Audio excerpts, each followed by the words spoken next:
Kalau tentang niat puasa Ramadan, Gus. Ya.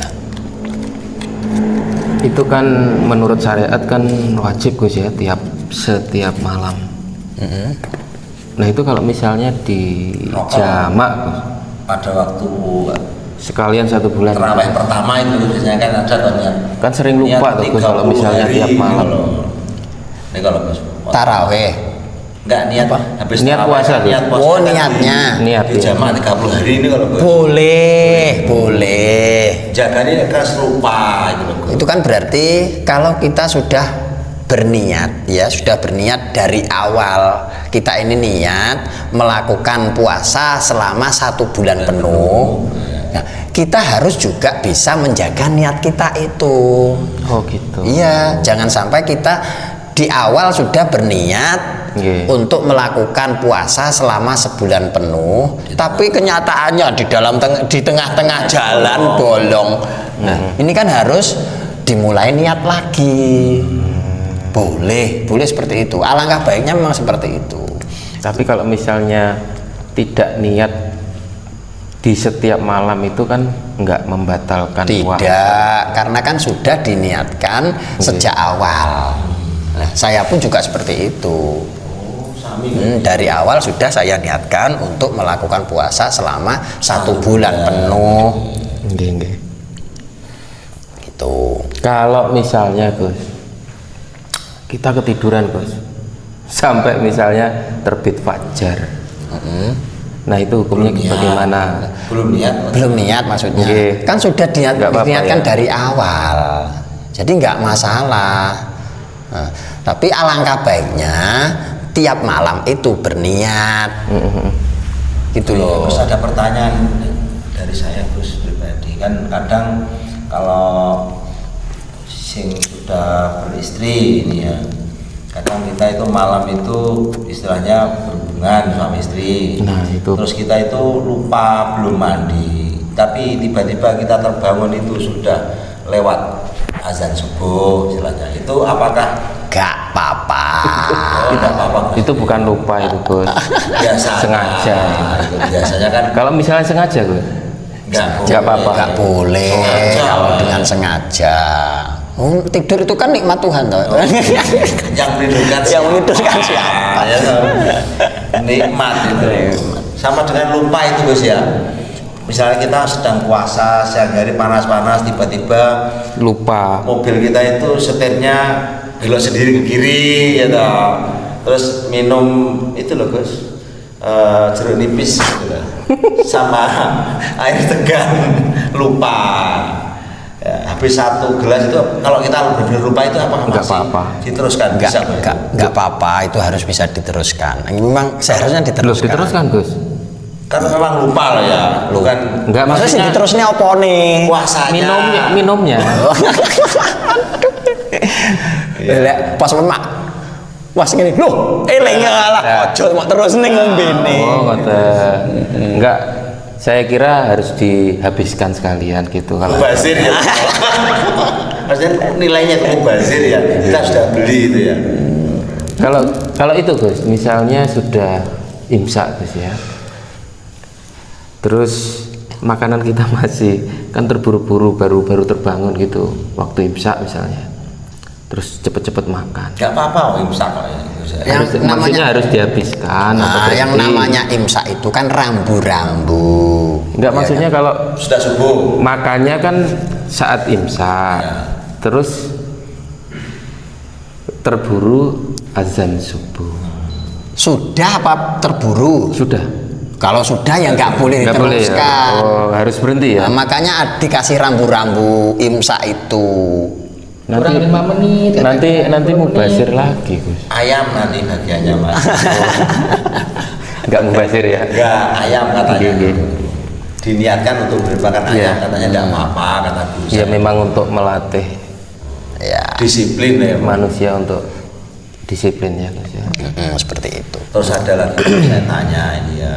Ayo, Gus. Pada waktu bulan puasa itu kan kalau malam biasanya kan ya anak-anak remaja itu istilahnya apa ya itu kalau zamannya dulu itu patrol itu loh, nabu-nabu itu itu kan kadang-kadang kan juga apa ya, niatnya baik, katakanlah kita membangunkan orang sahur, tapi kadang kalau berlebihan itu juga kadang orang itu apa ya, merasa terganggu. Itu kalau menurut Gus Andi itu gimana itu cara menyikapi, seperti apakah memang boleh, tidak apa-apa atau gimana itu Gus itu? Wah, itu pribadinya masing-masing loh Mas. Ya, ada yang suka dibangunkan seperti itu, ada yang tidak suka dibangunkan seperti itu. Kalau saya pribadi itu boleh-boleh saja, saya justru tambah senang. Itu untuk pribadi saya loh ya. Nah, itu kan penilaian orang masing-masing. Masalah tua aja buat perdebatan kok. Ada yang senang, ada yang tidak, kan gitu. Itu haknya masing-masing. Ya kan niatnya kan baik kan, membangun orang sahur. Bikin semangat anak-anak juga. Tapi kan harus ada istilahnya rambu-rambunya juga. Ya ada aturannya, ada batasannya. Boleh keras tapi jangan terlalu keras. Nah, makanya ada rambu-rambunya, ada aturannya. Bahkan apa, toa itu pun kan ada jamnya. Dulu kan pakai kentongan, sekarang pakai sound system. Sekarang malah itu sound system ya, mengganggu sekali. Itu dikembalikan ke orangnya masing-masing untuk hal itu ya. Bagaimana kita menerima itu, bagaimana. Juga tergantung apa ya, lingkungannya mungkin Gus ya. Yang menerima ya. Cuma ya tadi loh, ada kontrolnya jam berapa. Berarti diatur lah ibaratnya, kita ngatur sih. Ya. Ya mungkin dari saya itu Gus, mungkin ada yang lain pertanyaan dari. Monggo Gus. Gus sebelah. Mungkin ada pertanyaan. Kalau menurut saya Gus, kalau misalnya ya tentang penggunaan toa itu sebenarnya harus ada standarisasinya. Misalnya tentang kualitas audionya itu loh Gus. Ya memang seperti di lingkungan saya sendiri juga apa ya, ya mengganggu. Terlalu keras nggak tahu. Bukan terlalu keras. Jadi kualitasnya itu loh. Nah sekarang kalau misalnya audionya, toanya terus gembret, iya. kayak ngono yang kuping ipek, mengganggu banget. Iya. Ya harusnya di apa ya? Berarti itu yang disadarkan ya, yang menyalakan toa itu. Dikembalikan ada aturannya, volume. Itu. Sampai terjadi Gus. Ceritanya itu pernah toanya itu pernah ditembak. Saking mungkin saking keselnya ya. Ya mungkin bisa buat masukan lah. Berarti ya kondisional juga gitu untuk itu ya. Kalau kita ini masing-masing bisa mawas diri, introspeksi diri, pasti akan terjalin hubungan yang baik dan ketentraman yang baik. Itu pasti kan? Iya.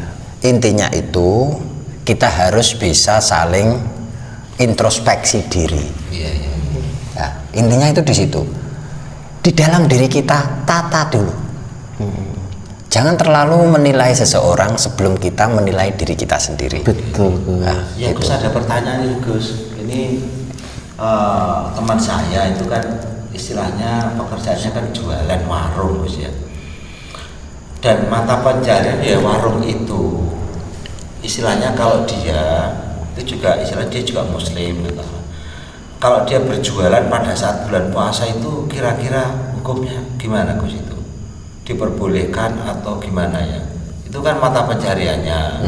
Sedangkan kalau dia itu istilahnya jualan kan juga ibaratnya membuka peluang untuk orang itu tidak berpuasa. Emang ada yang larang ya Om?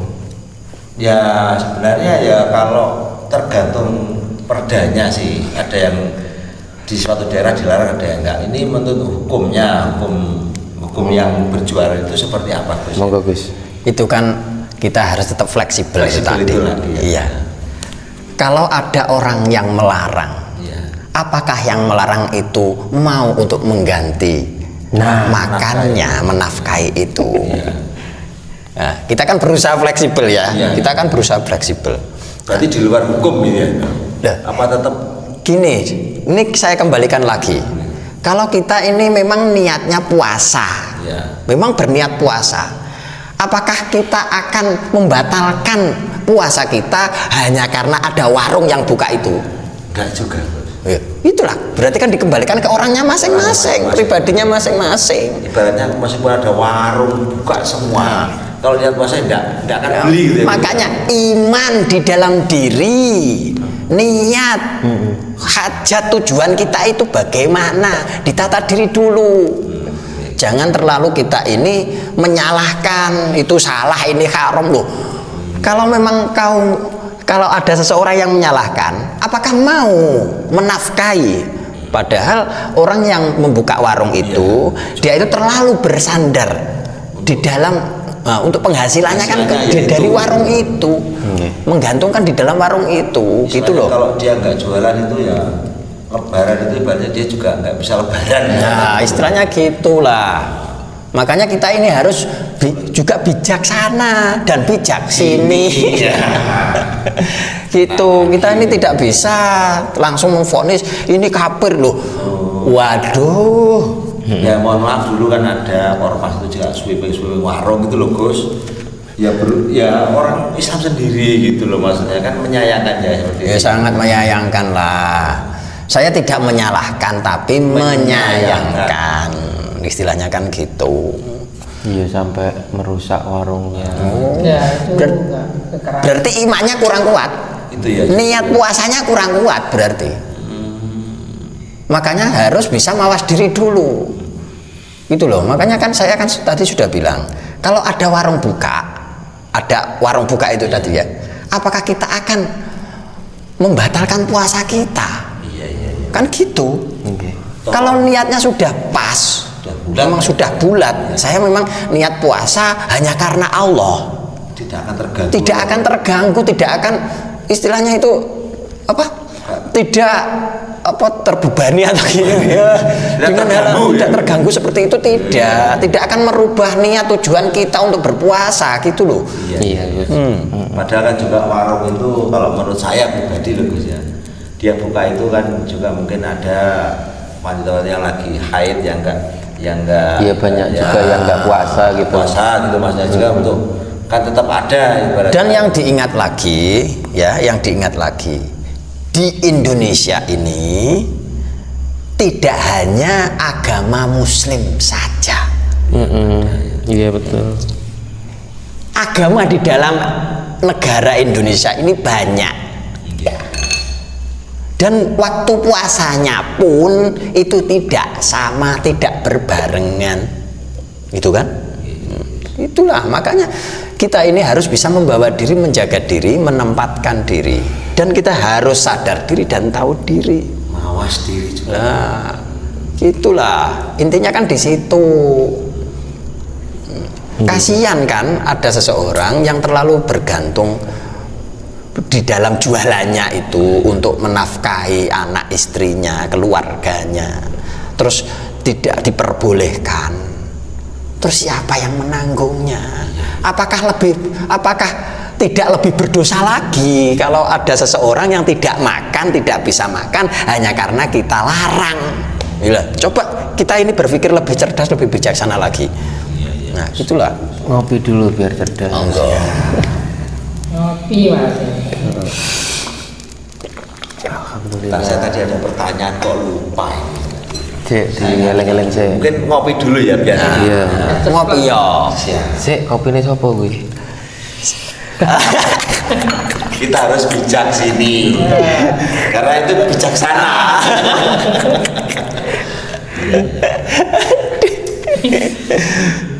Tadi saya mau tanya kok lupa ya. Iya, diinget-inget dulu. Tenang ya. Oh iya, kok saya ada. Ngopi ya sik. Iya. Gak apa-apa sih ya. Gak apa-apa. Apa ya? Barokah gede iku, gak diguse iku. Alhamdulillah. Wong saiki kopine Garing ya Mas. kopine Kiai diroyokan CT-ne maksudnya. Asli garing. Gini Gus, saya ada pertanyaan. Kadang-kadang orang ini, mohon maaf ini masalah biasanya orang karena hitung-hitungan pahala. Jadi orang berpikiran misalkan, ayo baratnya berbuat baik di saat pas bulan puasa Ramadan nanti pahala kita dilipat gandakan. Padahal pada waktu sebelum puasa itu banyak saudara itu justru membutuhkan. tapi kita nunggu. Saya nggak tak ini sih, nggak takkan dulu. Tak nunggu bulan puasa biar pahalanya lebih besar. Kalau menurut jenengan gimana Gus? Apakah lebih baik misalnya, wes gak usah nunggu puasa ini karena membutuhkan. Kita nggak usah. Nah, intinya lebih berkah lah ya kan. Intinya kan di situ. Kalau memang secara syariat ada hari-hari atau bulan-bulan tertentu yang lebih berkah. Iya, iya. Tapi secara hakikatnya keberkahan itu muncul ketika manusia itu sudah melakukan perbuatan kebaikan. Kan gitu. Berarti kalau kita melakukan perbuatan meskipun di luar bulan Ramadan atau hari-hari tertentu, itu kan juga bisa menciptakan keberkahan itu. Itu loh Mas. Jadi gini, jangan sampai kita ini hanya terlalu menggantungkan, menanamkan kebaikan di saat-saat tertentu. Jangan. Padahal orang lain sudah membutuhkan. Nah, gitu loh. makanya gini loh Mas, di sini maaf loh ya. Kita kan mempunyai visi misi, ya. Kita menciptakan, membangun pondok gratis. Oh iya. Nah, Oh ini Gus ya. nah, ini pondok baru ini ya. Aku mau ya lupa ya. Tempatnya kan baru ini tadi. Nah, ini kan saya sebenarnya bukan berarti pamer atau saya sok kaya, tidak, ya. Bukan berarti saya menggratiskan, kita menggratiskan santri-santri yang mondok di sini. Makan pun kita yang tanggung. Gitu Gus ya. Nah, semua kita yang tanggung, kan gitu kan? Nah, bukan berarti kita ini sok kaya, tidak. Nah, ini saya sebenarnya memberi contoh. Intinya memberi contoh, bukan saya ini sok paling suci, paling benar, enggak. Enggak. Saya memberi contoh. Alangkah lebih berkahnya jika kita ini menolong atau manfaat untuk orang lain, untuk sesama, jika kita ini mampu melakukan setiap hari, setiap waktu. Tidak harus menunggu bulan Ramadan atau Tidak harus menunggu. Karena apa? Gini loh, kita membantu seseorang tidak harus menunggu kita kaya dulu. Ya, ya kan? Iya. Kita membantu seseorang tidak harus di bulan-bulan tertentu. Karena apa? Manusia ini masih butuh makan setiap hari, gitu loh. Tidak harus hanya Jumat berkah saja. Nah itu loh Gus. Tidak harus dengan bulan-bulan tertentu saja. Enggak seperti itu.